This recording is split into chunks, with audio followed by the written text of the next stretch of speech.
the two things as that I thought I'd mention, which are sort of less discussed, are two books that came out this year, which are a riff, are an interpretation of the Ramayana.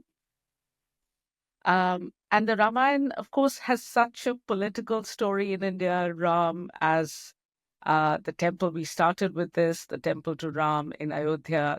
Ram is the hero of the Ramayana. But a book that I have just acquired but are waiting to read is Vayu Naidu's new book called The Living Legend, which is a reinterpretation of the Ramayana for our times. And I've seen her, she's an incredible storyteller, and I've seen her do live storytelling in the Barbican and other places where she tells the story. So I know that she has a way of connecting these epics to the contemporary moment. And so I'm looking forward to reading that. The other was, of course, Vikram Seth, whom most people around the world know for A Suitable Boy, maybe even his first, The Golden Gate, which was written in iambic pentameter, was set in San Francisco. Vikram Seth finally published the English translation of the Hanuman Chalisa, which he'd been working on for many years, and it finally saw the light of day.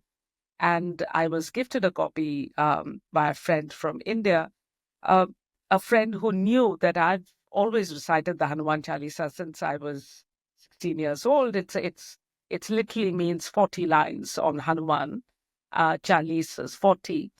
But it's a very popular prayer, a discipline, a self-cultivation of reciting this. It's a celebration of Hanuman, the friend of Lord Ram, who is there through thick and thin for him. And it's a celebration of Hanuman's qualities, which I have been deeply inspired by all my life.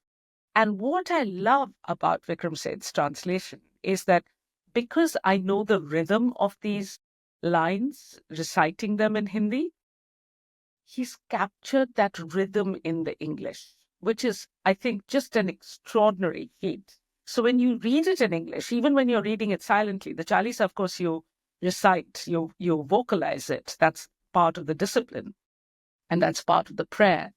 But when you're reading in English, you read it and you hear that cadence reemerge.